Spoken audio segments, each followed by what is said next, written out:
Obviously, we are here tonight to talk about a specific issue, which is international aid. And I think what more relevant issue in terms of its media presence, in terms of the challenges that face the poorest countries in the world, but also the relationship between countries in other parts of the world and the UK, which are so in the spotlight at the moment. And that's something that Mark's going to be talking obviously extensively about in his presentation, and there's very much an opportunity then for you as audience members to engage in the debate yourselves. So I'm delighted that Oxfam GB and Oxfam Cymru could support this event, and that Mark can be here with us tonight. And just before he starts, just to introduce him briefly, Mark Goldring has decades of experience in international development. He was Chief Executive of VSO, Voluntary Service Overseas, and he worked in the field for the UN Development Programme as well, and the UK's Department for International Development as Bangladesh Country Director of Oxfam in the 1990s. So he was Chief Executive of MENCAP for 5 years before joining Oxfam. He read law at Oxford and has a Master's in Social Planning from London School of Economics. So, because of all of this and his considerable services to tackling poverty and disadvantage, he was recognised in 2008 with the CBE. So we have a fantastic speaker here tonight, and I'd ask you to give a warm welcome to Mark Goldring. In the last 20 years, the world has taken 1 billion people out of extreme poverty. That's an amazing achievement. 1 billion people, fewer, living in those terrible conditions that we see on our televisions and we all want to work to eradicate. 20 million of those people are in Ethiopia. It's still one of the poorest countries in the world. It's being hit by drought at the moment. But when I visited last week, I didn't only see drought. No one would associate that field of thriving crops with a drought which is actually worse than the drought that hit Ethiopia in 1985, that we remember so vividly from those terrible news broadcasts. That's a sign of progress, that development, that irrigation, that water, that logistics can make a significant difference. Let's not be mistaken, people are suffering in Ethiopia today, but there is not widespread malnutrition and death on anything like the scale that we have over the years associated with that terrible set of issues. Life is still tough. Life is so tough, and I take us back to our title, Should Charity Begin at Home? That when you see pictures like this, which is just ordinary daily life for people who are not hungry at the moment in Ethiopia, you get that sense of the importance of tackling the long-term issues which are keeping people poor. And that's something that Oxfam is committed to. It's something that countless other charities are committed to, and it's what aid is for.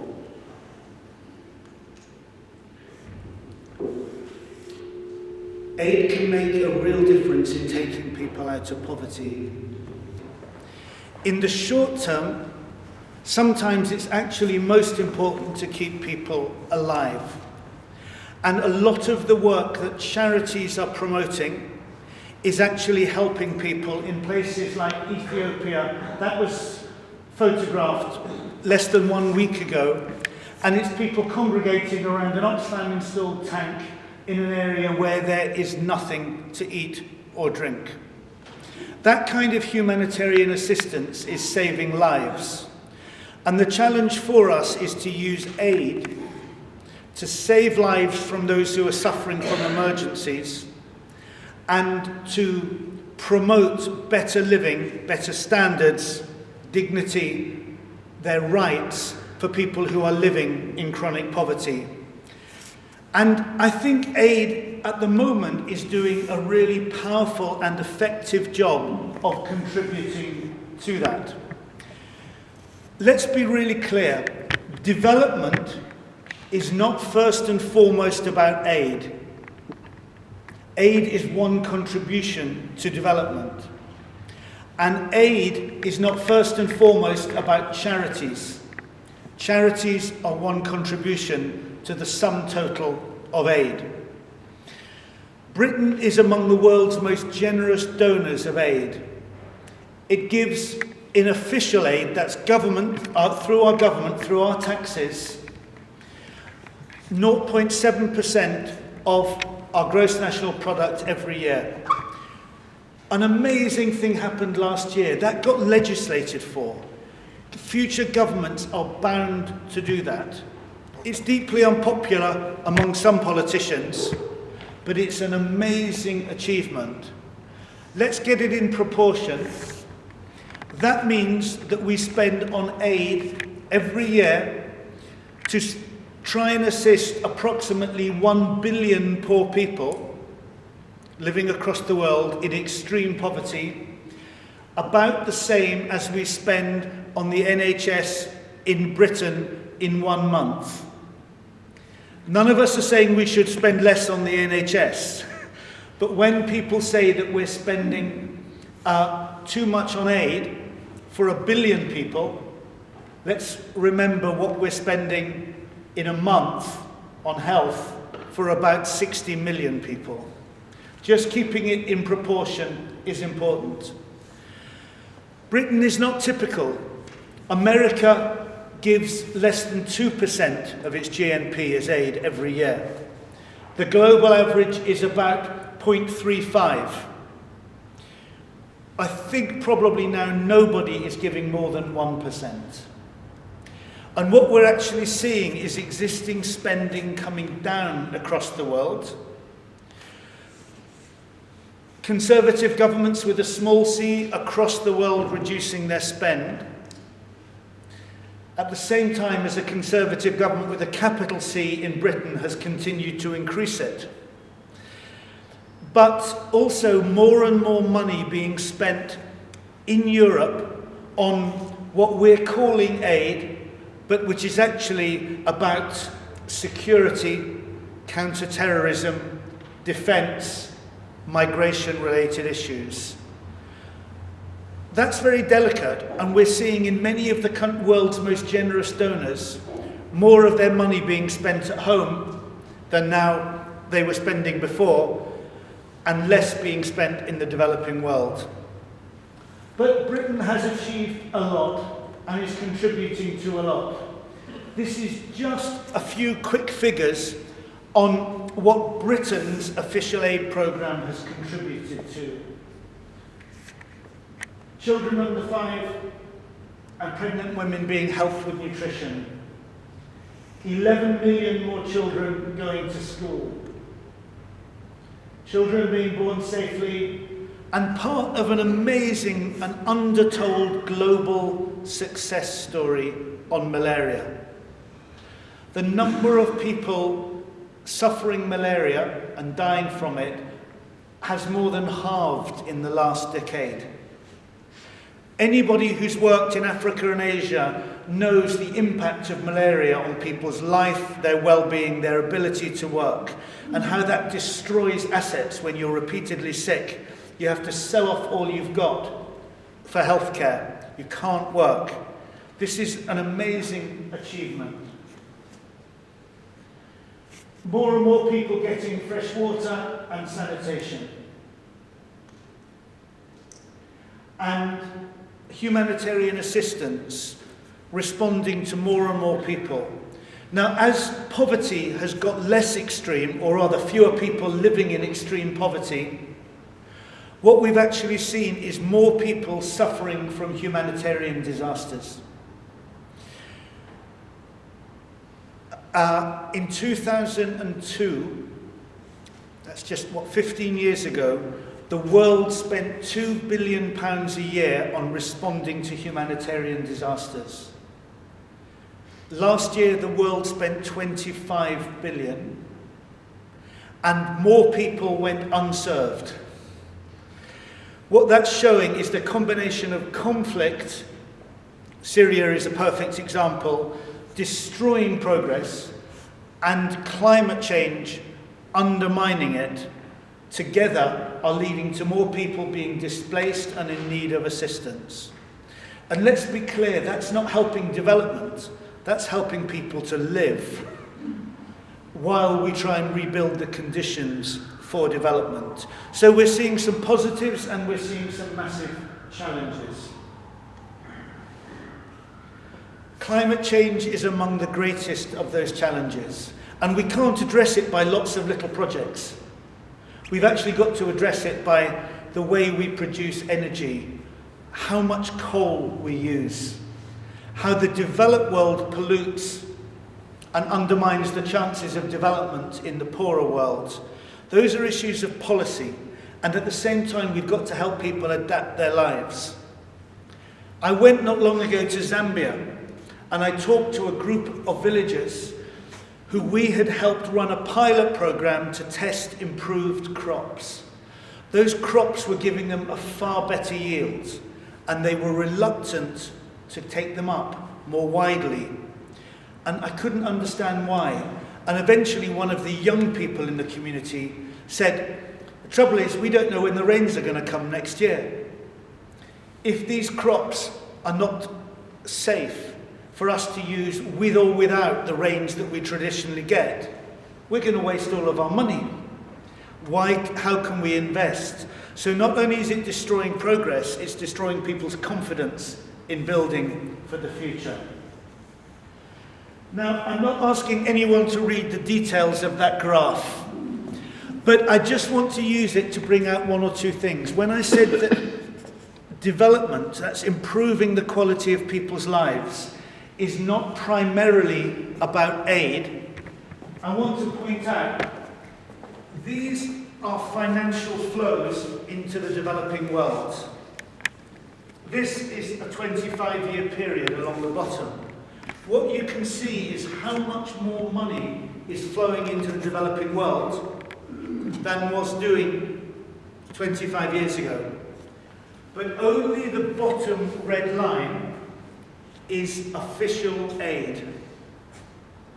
The big change is FDI, foreign direct investment. So this depends on creating the conditions of stability. That means companies will invest money, which is what's going to create jobs. And they might be international companies, they might be local companies. If you're a rich person in Zimbabwe, you will not invest your money in a company in Zimbabwe because you've got no idea what's going to happen politically next, unless you're one of a very small number of friends of the president. You'll invest it outside Africa. So this is about local investment and international investment. The next really big one that I want to highlight is the blue one. This is money coming from the diaspora. It's an amazingly powerful force to help people for humanitarian reasons and for development reasons. And then the next big one is loans. But no one's going to lend money to a basket case.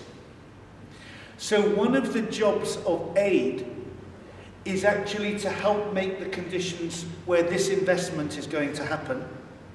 And another one is actually to try and make sure that poor people really benefit from all of this investment, and it doesn't only go to the richest communities. The next graph, and this is the only graph, I promise you. Oh, there's one more. Don't worry about the letters, but I just want to highlight one important set of issues. These are the world's poorest countries, and these are the world's middle-income countries. In the poorest countries, aid is of massive importance. That's the green bar. In the middle-income countries, the Indias and Chinas of this world, the South Africas, the emerging markets, the Brazils, aid is of tiny importance, and this is all about investment and trade. So what you can see is that aid is massively significant to those countries that can't promote enterprise, can't raise taxes, for public expenditure. It's much less important in the world's middle-income countries. And so any reduction in aid hits the poorest in the world far more than it hits the middle-income countries.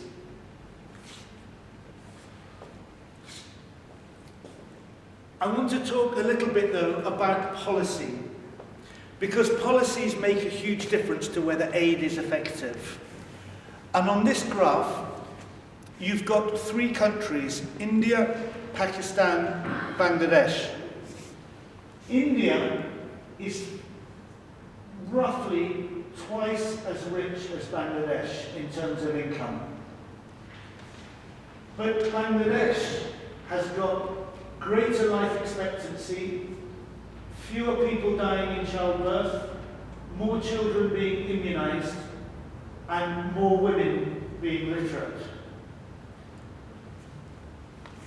It's done that because of social policy.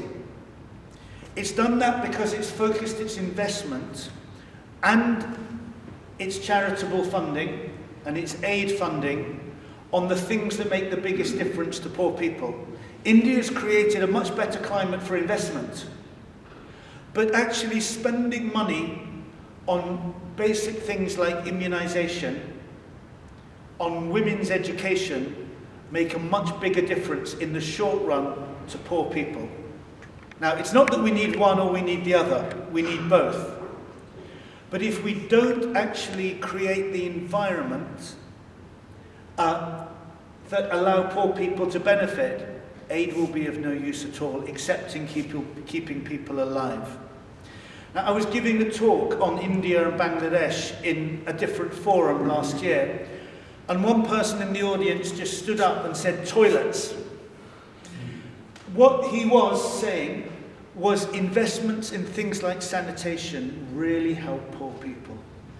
Bangladesh has had invested in low-cost sanitation. India had not until the last year. What that meant was all of those water-borne diseases and fecally-borne diseases were massively hitting poor people.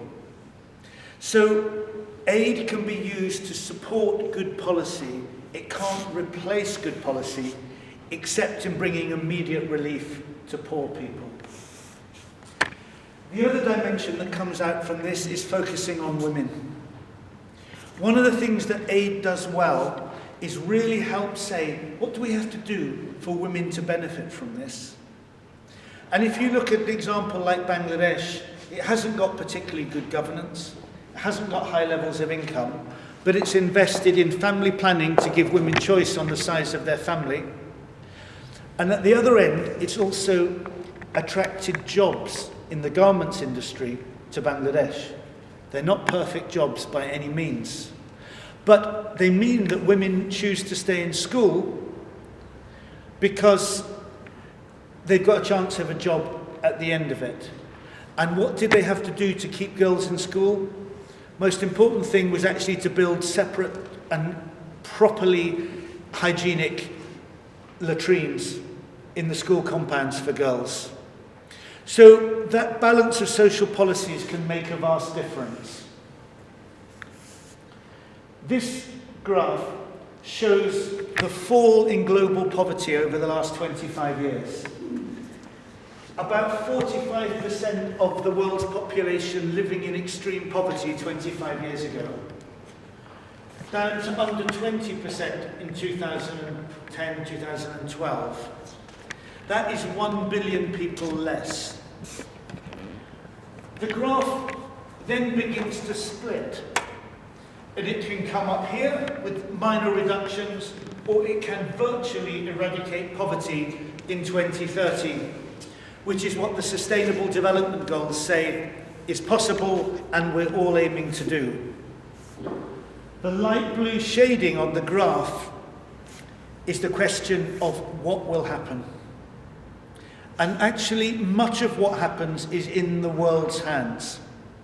And by the world, I mean the combination of global policies promoted by international organizations, aid programs promoted by donors, domestic programs promoted by governments, and the kind of work that we're all involved in terms of charities, civic linking, support to most marginalised communities.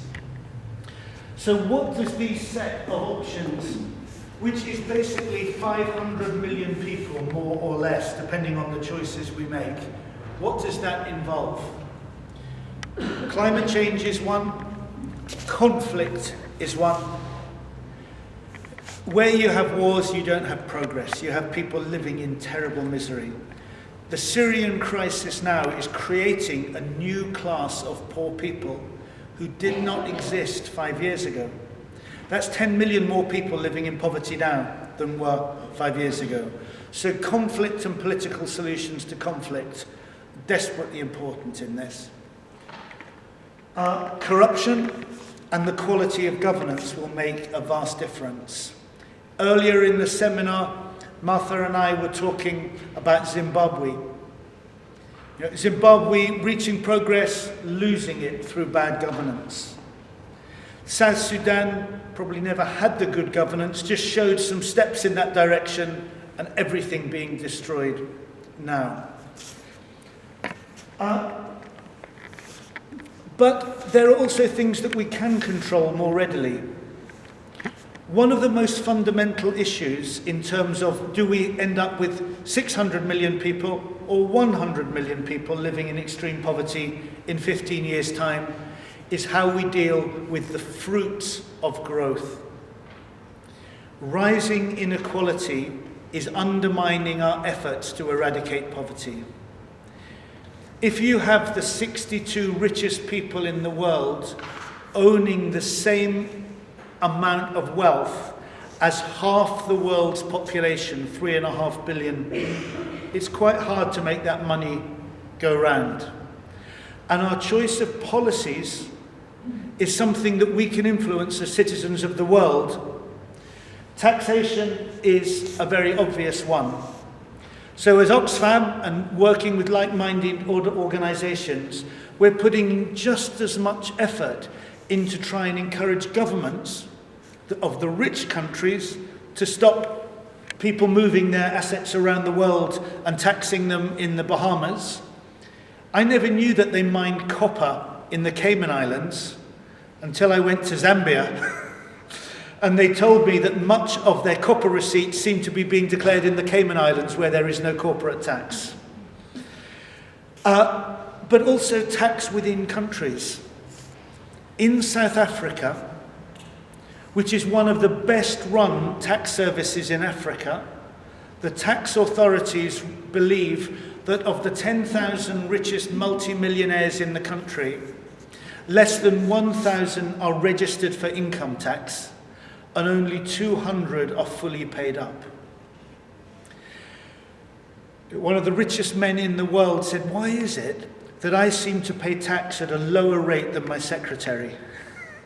Well, with money goes power, and with power goes more money. So tackling that issue of tax avoidance, corporate levels and individual levels, is the kind of thing that can reduce inequality. Alongside fair wages, there are too many people in the world working for wages that simply do not allow them to stay alive. So those issues of a living wage, social investment of the sort I was describing in Bangladesh, schools, health services make a vast difference, and the extent to which gender politics play out in terms of policy and we give women a fair chance are all part of that. Now, we've got to tackle this in practical ways. We can't just pontificate about it. Well, I can, but it doesn't make a lot of difference. So we've got to find ways of really tackling this. A couple of years ago, Oxfam launched a program, and we identified the 10 biggest food companies in the world, food and beverage companies, that have massive international influence. You cannot be a food and beverage company without sourcing things like sugar from Africa, without sourcing palm oil or other forms of soya or other forms of oil from Africa and Asia. So you're creating huge numbers of jobs in many developing countries. You're also paying taxes, you're involving women, you're accessing land.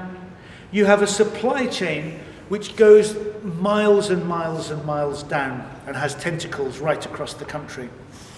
And we identified 7 issues: land, women, farmers, workers, transparency, water, and something that's very important that I can't read. 7 different headings, and we used a really geekish approach to identify 240 different indicators of the way those companies behaved. We created a chart on them, and we then started scoring the companies and dialoguing with the companies. We tried to create a race to the top, and we've updated this every 6 months over the last 3 years. Just to give you an example, Coca-Cola, which is actually the biggest food and beverage company in the world by turnover, signed up as a result of this campaign to a convention on land rights. It also required its whole supply chain, which is all the producers of sugar and everything else, to sign up to it, which is making a huge difference to the way land is being bought, with or without communities' consent. What happens to displaced people in many, many African countries? Because they required all their suppliers to sign up to it, this had a multiplier effect that was absolutely vast. So this kind of policy engagement can try and ensure that poor people benefit from, rather than are harmed by, the fruits of development and investment. So we need to do practical things. In Ethiopia, people who are suffering from the drought can't wait for us to get the policies right next year or the year after. We have to do practical things, and we have to challenge the policy. I was acutely aware of this. This is a photo from Zambia, where I visited a community school. Now, generally, Oxfam does not build schools. Many worthwhile organisations do. But there is a group of people in Zambia, in areas which are very rural, where the government schools network is just not delivering. And our staff on the ground felt that the advocacy work to change the government's policies, which is so fundamental to who Oxfam are, was not acceptable. You can't say to people, I know there are no schools for your children now, but don't worry, we're lobbying the government, and in a few years it might be different. You've actually got to do something now, and you've got to try and influence the policies for the future. And I think that is the fundamental story of why charitable giving is important and how aid can work most effectively. We've got to do the practical things today, but we've got to try and influence the policies that keep people poor. So what Oxfam did in Zambia was support a network of parents' organisations who were setting up their own school, and then we funded a small Zambian NGO in the capital to be researching who's not going to school and why, and presenting those findings to the government of Zambia and to the international donors. So that practical work and that influencing policy at its best is where I think charities can contribute. Everyone will have their own niche. Everyone will find their own place within it. But it helps force the big money, which is the government money, and the private investment money to be used in a way that benefits the poorest.